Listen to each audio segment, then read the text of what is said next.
1 Johannes 3 vers 22. Hierdie is nou meer na die praktiese toe. Want ons almal bid, maar ons gebede word nie verhoor nie. Hizkia het gebid en sy gebed is verhoor. En Jeremia het gebid en sy gebed is verhoor. En ons wil hê ons gebede moet verhoor word. Wat staan tussen ons en gebedsverhoring? 1 Johannes 3 vers 22. En wat ons ook al bid, ontvang ons van hom. Nou, dit klink nou 'n maklike formule. Omdat ons sy gebooie bewaar en doen wat welgevallig is voor hom. Omdat is 'n voorwaarde, is 'n voorskrif. Hy sê, wat jy ook al bid, ontvang jy van hom. Op voorwaarde dat jy sy gebooie bewaar en doen waarvan hy hou. Wat is sy gebooie? Die 10 gebooie. Ek hou die 10. Nee, is nie die 10 gebooie nie. Wat is sy gebooie? Ek gebied jou. Wie is hy? Yeshua. Wat gebied hy ons? Weet ons wat het hy vir ons gesê? Nee, ek lees die 10 gebooie en ek is tevrede. En dan sal ek dalk nog so 'n paar ander daai die wet uit gaan haal wat ek vandag nog kan doen en dan hou ek sy gebooie. Jy doen nie. Hy het ons baie goeders beveel. Onder andere, jy moet jou naaste lief hê soos jouself. En God bo alles. Doen ons dit? Hy sê, jy moet weer gebore word. Dis 'n gebod. Hy sê, jy moet die koninkryk van hierdie wêreld verlaat. Jou burgerskap verander na sy koninkryk. Hy sê, jy moet in vyandskap staan met hierdie wêreld, sodat jy in vriendskap met God kan staan. Dis als gebooie. Doen ons dit?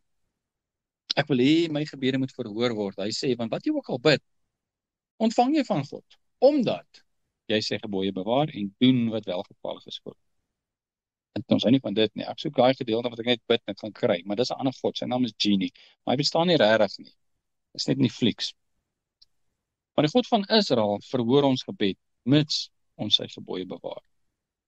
Agab het nie sy gebooie bewaar nie, maar Hizkia het.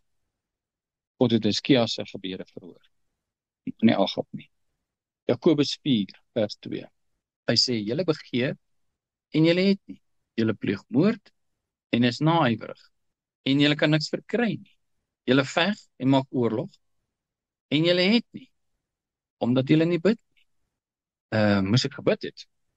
Ek het nie gesê ek moet bid nie. Ek wil die hê en ek wil daai en ek wil verlos word en ek wil wysheid hê en ek wil, maar ek het nie gesê ek moet bid nie. Ja, julle het nie, omdat julle nie bid nie. Maar julle bid en julle ontvang nie. Kom, omdat julle verkeerd bid. Wat is verkeerd? Wat is die formule? Nou gaan ek op 'n gebedskursus. En jy moet so en jy moet so, want ek bid verkeerd. Nee, hè? Hoe bid ek verkeerd? Om dit in julle welis deur te bring. So ek bid van my vleeslike begeerlikhede.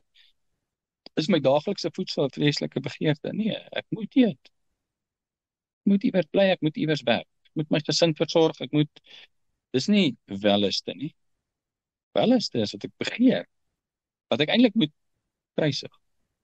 Ek soek rykdom. Vader, gee vir my rykdom. Maak my voorspoedig. Maak my die aangenaamste ou in die vergadering. Almal moet net van my hou. Dis in die vlees. Hoekom? Want Vader sê, as jy godsvrugtig wil leef, sal jy vervolg word. Nou wat wil jy doen? Vervolg word of wil jy die gewildste ou wees? So nou bid ek om die gewildste ou te wees, maar ek ontvang dit nie. Julle bid en julle ontvang nie, omdat julle verkeerd bid, om dit in julle welis deur te bring. Ons moet besluit, nie wat is ons prioriteit nie, wat is ons visie? Prioriteit beteken, my gewildheid is nog een van my prioriteite, dis net 'n laer af prioriteit. As jy nog mense wil behaag, kan jy God nie behaag. As jy wil gewild wees by mense, kan jy nie gewild wees by God nie. So trek 'n streep daardeur. Jy gaan nie. Dis 'n welis. Mense moet my like. Ek moet op Facebook al die like sê. Dan gaan God jou nie like. Dis maar wat dit is. Hoekom? Want ek pas my lewe aan dat hulle van my moet hou, maar dan gaan God nie van my hou nie. Hoekom? Want hulle is in die wêreld. Hulle leef volgens die reëls van die wêreld, hulle hou van die dinge van die wêreld. En wanneer jy godsvrugtig wil lewe, dan hulle jou haat. So dis nie prioriteite nie. Dis iets wat ek doodtrek en sê nee. Vers 4. Egbrekers en egbreeksters. Weet julle nie dat die vriendskap van die wêreld vyandskap teen God is nie? Wie dan 'n vriend van die wêreld wil wees, word 'n vyand van God. As jy 'n vriend van die wêreld wil wees, moenie jou tyd mors om te bid nie. God gaan jou nie verhoor nie. Vers 3. Julle bid en ontvang nie, omdat julle verkeerd bid, omdat jy 'n vriend van die wêreld wil wees, bid jy vir voordele in hierdie wêreld, om dit in julle welis deur te bring. egbrekers en egbreeksters. Weet julle nie dat die vriendskap van die wêreld vyandskap van God is nie? Hy sê nie verhoor nie, jy staan in vyandskap met hom. Jy kan nie 'n vriend van die wêreld wees en 'n vriend van God nie. Die twee staan teenoor mekaar.